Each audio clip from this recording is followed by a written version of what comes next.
Hello, and thanks for tuning in to another episode of The Director's Cut, brought to you by the Directors Guild of America, featuring today's top directors sharing behind-the-scenes stories of their latest films and insights into the craft of directing. Please take a second to subscribe to our podcast on iTunes or wherever you get your podcasts.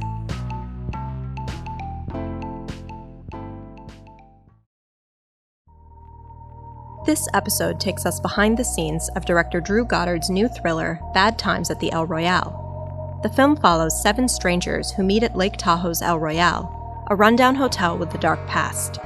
As secrets come out and lives are entangled over the course of one night, everyone will have a last shot at redemption. In addition to Bad Times at the El Royale, Mr. Goddard's directorial credits include the feature film The Cabin in the Woods and the pilot and episodes of the series The Good Place. Following a recent screening of the film at the DGA Theater in Los Angeles, Mr. Goddard spoke with director Matt Reeves about filming Bad Times at the El Royale. During their conversation, Mr. Goddard discusses how his background as a writer informs his directing, the importance of meticulous planning, a lesson he learned from Ridley Scott, and how he pitched the film to studios knowing it wasn't typical blockbuster fodder.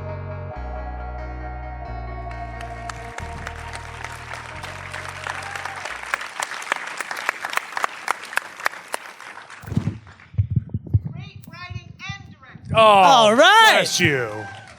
You were always my favorite. Yeah. No, I mean, there's still time, guys. You can still. It's not a competition. Okay. Hi. Hello, everyone. Hi. Lovely to see you all. This is exciting for me because I've known Drew for a long time. We work together, and I consider him an incredible friend, and you're a true artist.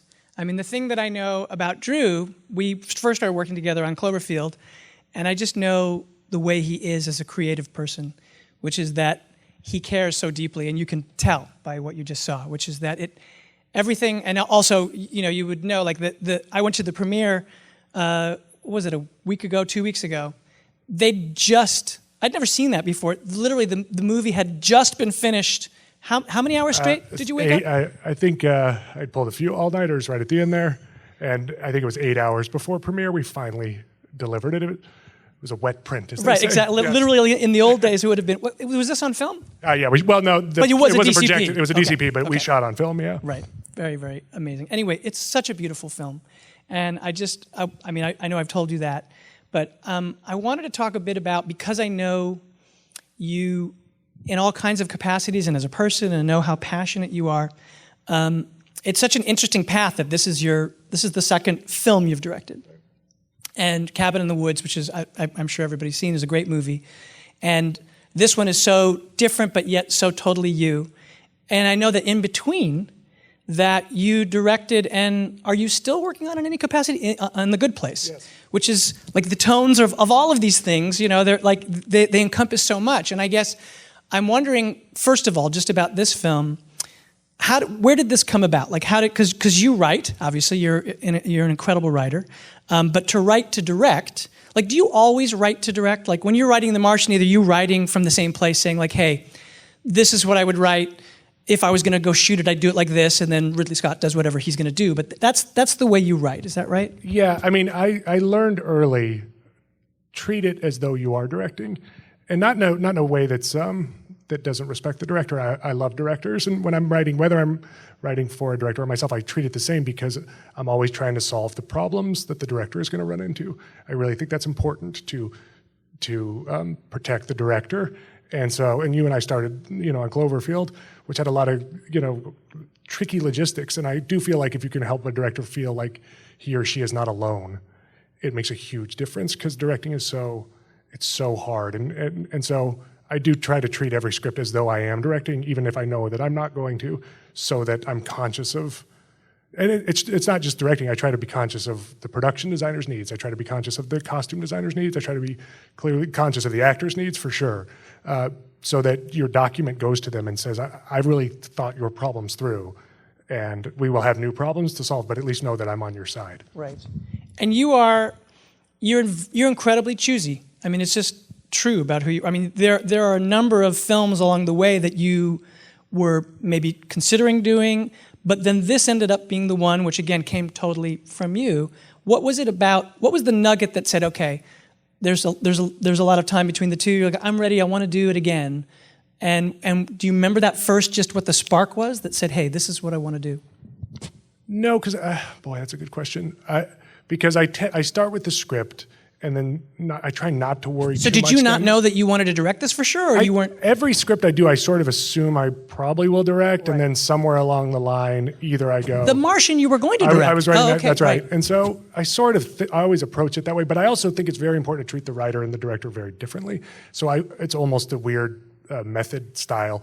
I even dress differently. Like it's very important to me to separate the two things. What's the dress difference? So like, well, the writer looks like a writer, sweatpants and, all of the slovenliness of a writer. And try to, it's the introverted side of the artist where you're just alone, just trying to struggle with your art, I suppose. And then the director is much more, for me, the directing side is much more about the extroverted side of the artist, right? And your job is very much to sort of nurture other artists in many ways. And so I treat that very differently, and I've learned that works very well for me because it took me a while to understand that writing and directing are wildly different, and you have to treat it that way. So this one, when you were starting, the screenplay just started with a passion for doing a crime thriller. You just thought it would be great to write and potentially direct it, and then this is the one that really felt like, no, what's the difference here between, why was it that you decided, God, this is the one, as opposed to, let's say you're working on The Martian. I know that Emma would have loved you to have done that too, I remember now. So yeah, well, not to get too inside baseball, but I was doing The Martian, and then I had a chance to do a Spider-Man film, and The Martian was going to go second, and then we would do the Spider-Man film first, then Sony got hacked, and then suddenly I wasn't doing a Spider-Man film anymore, and I didn't want The Martian to go down, and Ridley read it and said, I want to do The Martian, and I was like, here's the thing, I love writing. I actually love writing for other directors. When it's someone like you or someone like Ridley Scott, it's actually wonderful. Like I've always rejected the idea of the disgruntled screenwriter. I love being, when I'm a screenwriter, I love being a screenwriter. So how many times in your life are you going to get to work with Ridley Scott? You just say yes when that comes up. So, and thank God I did, because he made me such a better writer, such a better director, such a better person just being around him. And so yeah, it's sort of, I don't know, filmmaking's so volatile. Like it just is, and this business is so volatile. You just sort of, I've learned to just sort of go with it. And you go with the flow of what, and then when that moment strikes, you had a chance to make this. And the thing about directing is it's 2 years for me, the way I do it. I'm very intense. I can't do anything else when I'm directing. I'm not a person that can do lots and lots of different things. I focus very intensely.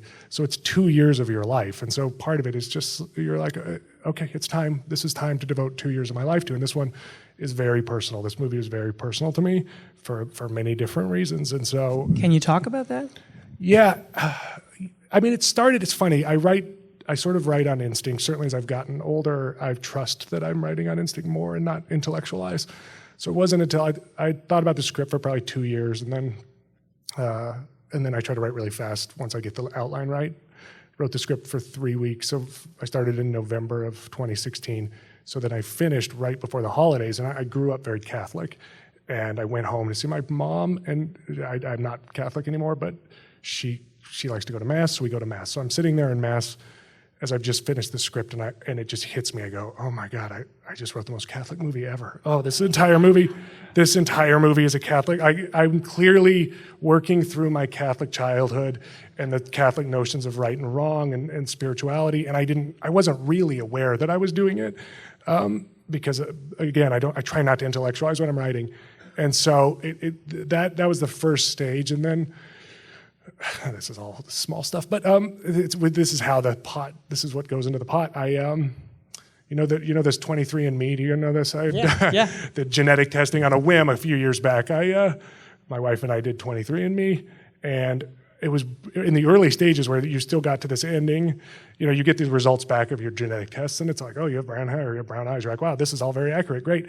Then you get to a thing that says, do not open this if you do not want to know. This is where the scary stuff is. Don't open this part of the genetic testing if you don't want to know your genetic issues. They don't do that anymore, by the way. It would only happen at the beginning when you got in early. Genetic issues that might be like something health-wise? Correct. Right, okay. And I flip it over and it says I'm I have a 50% chance of developing early onset Alzheimer's. Wow. And so it was one of those like, well, I probably shouldn't open to that. So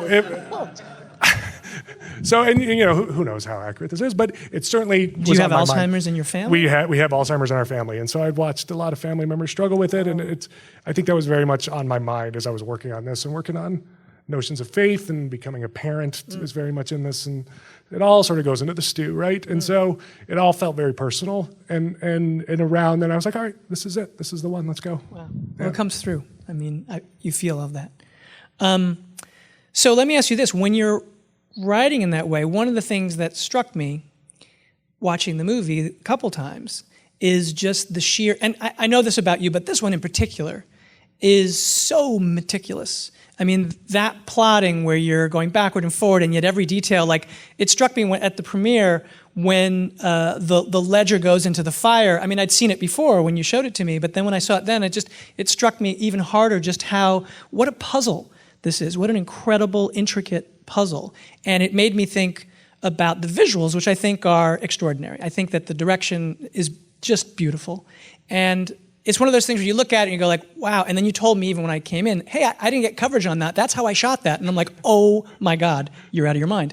So the thing about it is that my question to you about that is, as you were writing this, and I know to some degree when you're writing, you do think about visuals, but were you thinking about the oneers? Were you thinking about just the visual approach? Was that embedded when you were writing? Did it expand when you started to plan it out? And then I know I'd love to talk about how you actually did rehearse and got some of those shots. But let's start with when you were writing. Were you seeing these shots or a style or an idea about how the visual aspect of the film might work? Yeah, yes. I mean, I tend to think that way. I tend to see. I mean, I'm a visual learner. I tend to see images, and when in scripts, even when I'm not directing, I still see it. I try to just write down what I see, but it also develops over time. The way I tend to work is I get moments in my head, right? There's just moments, and then I try to stitch the moments together. So I remember very clearly thinking about, oh, let's get a priest who's lying, and then he has to dig up the floor while the singer sings. I was like, that's a moment. Okay, put that on the board. Okay, the priest is lying, so we should have a believer, and the believer should die in his arms. Okay, that goes on the board, and the priest will, and then, we have the detective, and the detective will show up, and he will see everybody. That's interesting. Oh, it would be interesting if he saw everyone at once, and you went down the hall one by one to see everybody. Oh, so that's where the watching through the windows came? And then you're like, I want to put the audience in the detective's shoes, right? Mm-hmm. I want you to feel what the detective is feeling.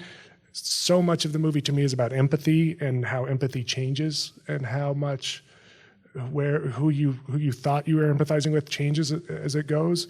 And so a lot of this movie is about taking the time to be in someone's shoes. And I felt early on that I wanted to establish that, to say, okay, we're going to watch these people, and we're going to feel what it feels like to be a voyeur. And so I just felt like that would be the way to do that. And so these moments sort of go on the board, and you just start stitching them together.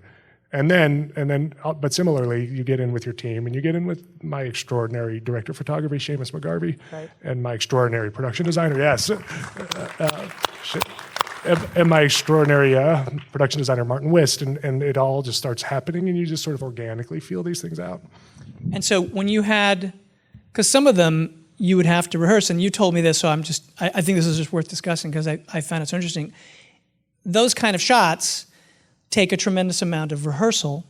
And what kind of rehearsal period did you have? And you mentioned to me that you set up some of these shots in advance because you didn't get the kind of rehearsal period that you wanted. And how was that process of working? Because, by the way, on top of everything, I think the performances are extraordinary. And so to be able to do something that is very accomplished visually, but still to allow, in my experience, actors being good is about also giving them some space so that those surprises can happen or the camera's not going to capture them. And yet you're so meticulous. I'd like you to talk a little bit about how you were able to square that so that you could be meticulous visually and still give the actors the space they needed, and how did that evolve?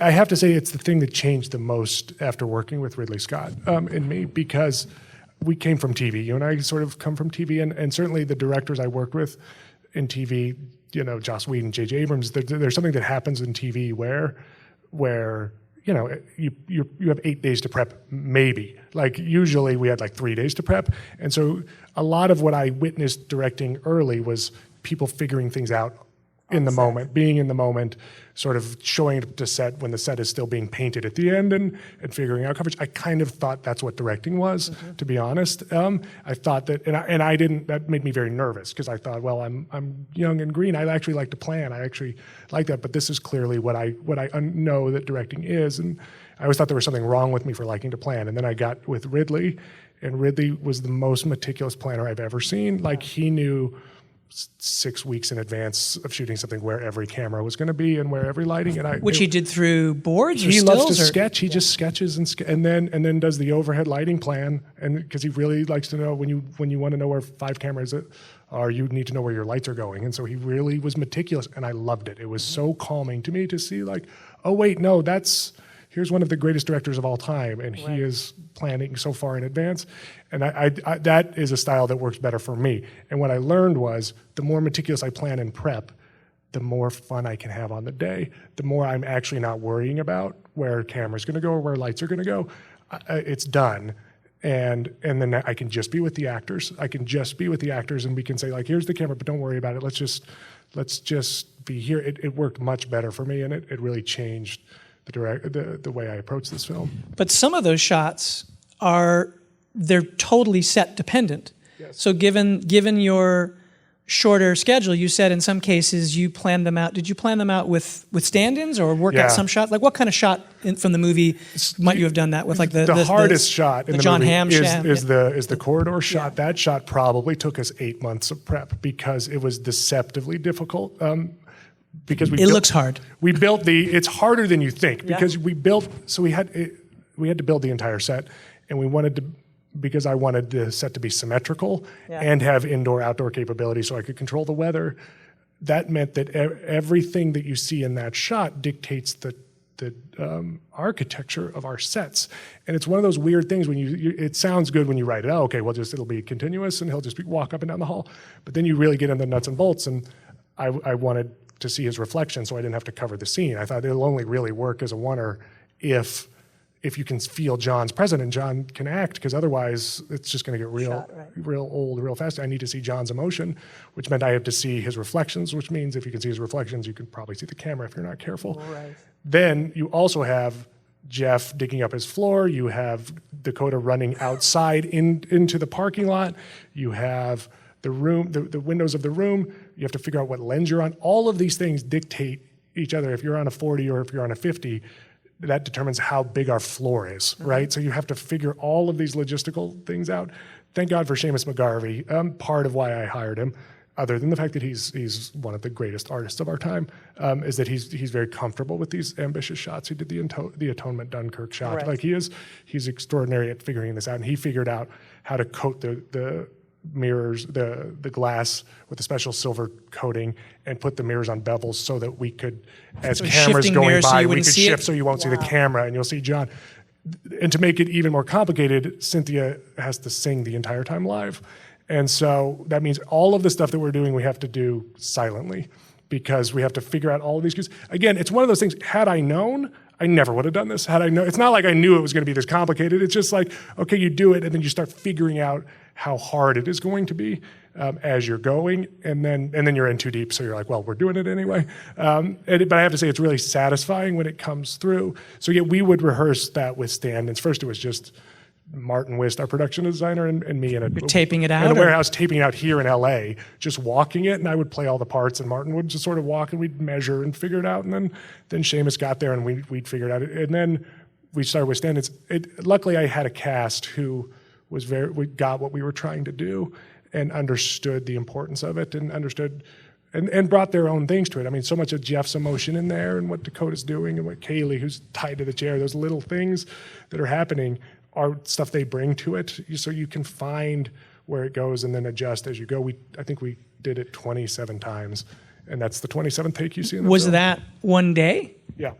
And Yes. did you rehearse the day before, or was that one day of rehearsal? No, we rehearsed the full weekend before. Okay. And then probably several weekends before that as technical rehearsals with stand-ins and just our camera and the other secret weapon of that shot is our focus puller, Doug Lavender, because the focus is insane. And Dave Emmerich, our first camera. Yeah, I mean, those guys do not get enough credit because it is, when you have reflections in particular, reflections on an anamorphic lens, continuously moving are a real nightmare.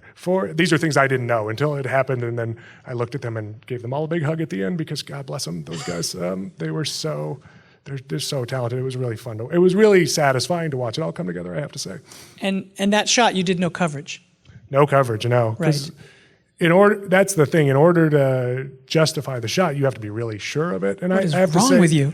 Well, I was really sure of it. I have to say, I really believed that was the way to show that, to tell scene, that story, yeah. because it's so much about all of them in their rooms and what they're struggling with. And I really felt like Cynthia singing live. To me, the movie. She was amazing, by the way. Yeah, I mean, it's a credit to her, quite honestly, because she sang live. It's so much of the movie is not just about singing, but it's about the act of singing and why and how creating art when no one is watching will get you through these hard times, right? And so that shot sort of dictates that. And so I knew emotionally that's what I wanted to be. And I said to Cynthia, look, there's places we can cheat. There's places where the camera goes away and you can protect your voice because I need to protect, my job is also to protect your voice. And she said, no, let's do it because if my voice starts to get raw, that will make it better. It will actually show that I'm not worrying about performing for anyone else other than me. And, it's like, oh, I love you, Cynthia. That's exactly right. And so that's her voice. I didn't swap out different takes, when we go off of her. Because I was like, no, as soon as she said that, I thought that's right. That's the right way to approach this. Let's just let it be what it is and go from there. And are there other things in the movie where you didn't cover, like where you worked out? I mean, I know there's some beautiful shots. I mean, there's lots. That's the part. Now, so here's my question. First of all, here's one of the things I also think is extraordinary. At a moment in time where the kind of movies that studios make, big studios, especially there's all kinds of consolidation going on, everyone's looking for blockbusters, and what you would consider as a dramatic thriller, that's not a studio film, very rarely at least. And so to be able to make this and then to do it as boldly as you did, I think it's really incredible. It's a testament to you as a writer, as a director, to how much I know Emma and everybody believes in you. But still, when those things happen, and they are watching dailies and they go, wow, that's a great shot. And there's 27 of these. Is there a moment where they go, hey, Drew, are we ever going to get coverage on this? Or are you good with that? Or were they just like, you know what, we see your vision? Or how did that go? I mean, it's very, part of the reason I wrote this on spec for this exact reason, because I want people to be very clear about what I'm trying to do and see the whole picture. And so it's not like they don't talk about this, but I try to have those conversations before the day, right? I try to have those conversations before we're shooting. So, because I'm a big believer in prep, I'm a big believer, and I value the studio. Their insight is great, but I always say, like, guys, the reason I work so hard on the script before we ever start is so that we can have these conversations now and we're not burning film, because I hate burning film. I hate burning crew time to have these conversations. And so we try really hard to have those discussions early. And I do try to be safe and give myself off-ramps, as I call them. Sure. What's like an off-ramp? What do you mean? Well, in general, I knew that shot was going to be a winner, so I didn't give myself an off-ramp. But if there was another shot that we were going to hold for a long time, if there's an organic place to put a second camera so that you have it and you have a cutting point, I do try to do that. It's calming to me in the editing room to have options for sure, so I don't want to be disingenuous. But there are a few shots that I just knew, like, well, this is the movie, so let's not second guess ourselves. And they were supportive of that once you had laid the groundwork to say, hey, guys, this is what I want to do. Exactly. And that's part of writing it on spec too, right? Even though you had a great relationship with Fox, did you take the script to a number of places and say, hey, look, I'm going to sell it to the place that lets me make my movie the way I want to make it? Correct. I mean, I took it to everyone, and luckily there was a great response to it. I do feel like we sort of self-edit these days, and I keep hearing, like, well, this is the type of movie that no one wants to make, and the truth is, that's been true of every movie I've worked on. Like, every movie I've worked on. When we were doing Cloverfield, they were like, this is insane. What are you guys doing? And when we were doing, The Martian at the time, It seems obvious now, but it was like a hard sci-fi movie about gardening in your own feces. Like it wasn't like an easy sell at the time. It was very much this thing. I do believe actually studios are more receptive than we think they are. I think the trick is you have to keep your costs low. You have to keep your costs low so that you're not scaring them. Is that part of how when you approach this, you say, I'd like to make this in a certain range, yes. But I want to be able to do what I want to do. I hired a UPM, we did a budget, I did my storyboards as much as I can. I really try to show them the whole movie so that they know I'm a partner and they know like, well, this is what it is. And I'm so you had previs. I mean, you had storyboarded before you sold the script. Some of it, yeah. Wow. I try to give them as much information as I know at the time I want them to know, because I've learned that it actually allows us to be more bold. Right. Like if you can say we're going to keep our costs down, and so we don't have to appeal to everyone everywhere. Right. Like we don't. I want to take that fear away from you, because I don't want that fear either, frankly. Right. Like it applies to me as well. Right. Like as those costs go up, I recognize like we have to please everyone. That's the deal. And so I try to. I learned that way when we did The Cabin in the Woods. We did that. We did that exact approach and kept our costs down, and it allowed us to do some of the crazier things that we did in that movie. If we didn't, we would have to please everyone, and I've just learned it's more fun to work this way. And in terms of how you work with the actors, you said you have this rehearsal period. So you had the period where you were working at your shots. You storyboarded a lot of the shots. You brought them into that. But how long was the rehearsal period with just actors? And what is that process? How much do you rehearse beforehand, and what is that nature of the rehearsal versus what you do, let's say, on the set the day of? Well, I do it in a couple of stages. The first thing I did, I think probably 6 weeks before shooting, I said, let's get all the actors together. We rented a little house here in Los Angeles, and I said, let's just get together, because none of these actors other than Chris Hemsworth, I hadn't worked with any of them before. And so I said, let's just get together. We'll do a read through. We'll spend a couple of days not really rehearsing, but just getting to know each other.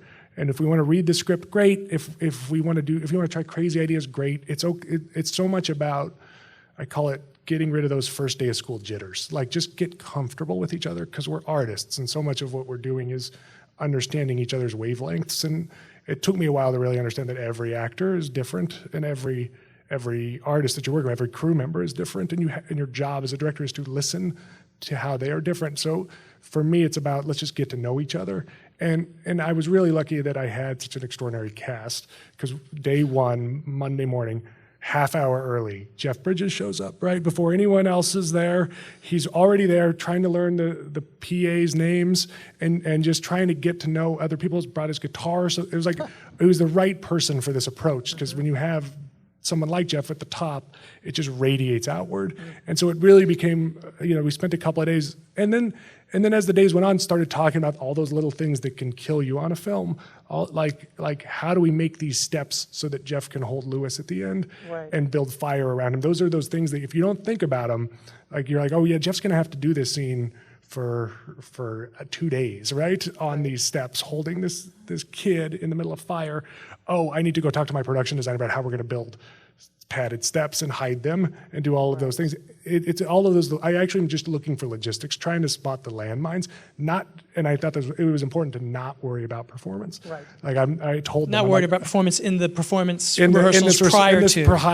Because I was like, guys, just try stuff. Because I want to be open to this stuff. Let's just see. Let's just get to know each other and see and live in this. And it worked really well, I have to say, because nobody felt that need to be right. Nobody felt that need to say like, oh, this is how we need to do the scene. This is how. It was just letting them start to understand their characters and understand me. And would the script evolve in those at all? Yeah, I also said, listen, this is your time with the writer, and then I'm going to fire the writer. That's what's going to happen, because I don't actually like to be the writer when I'm shooting. I like to be the director. I don't want to be constantly rewriting pages at night when I should be thinking about my shots for tomorrow. So I said, and that worked really well too, because then they knew that they were being attended to, and that any script problems or ideas they had, we could go do, and I'll go put them in the script. And I thought that worked really well too. So it was a lot of that. It was a lot of the approach of talking about the script as opposed to talking about the performance. And then the day of is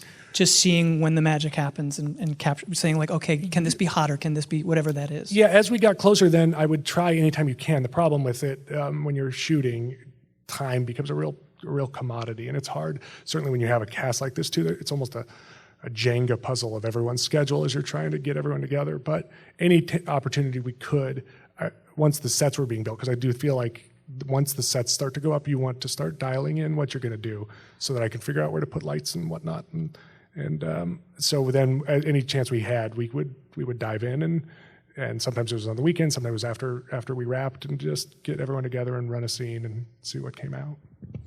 Well, I've been shown that this time is up. I could keep talking about it. No.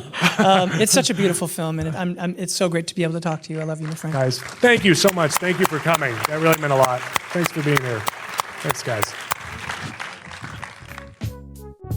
Thanks for listening to another DGA Q&A. If you'd like to hear more, you can find past episodes of The Director's Cut wherever you listen to podcasts. We'll have a lot more for you in the coming weeks as awards season approaches, including Q&As from George Tillman Jr., Allison Chernick, and Felix Van Groningen, so be sure to subscribe so you don't miss an episode. If you're enjoying the podcast, please take a moment to rate and review us on iTunes. We'd love to hear your feedback, and you can help fellow cinephiles find the show.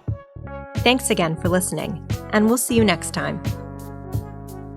This podcast is produced by the Directors Guild of America. Music is by Dan Wally.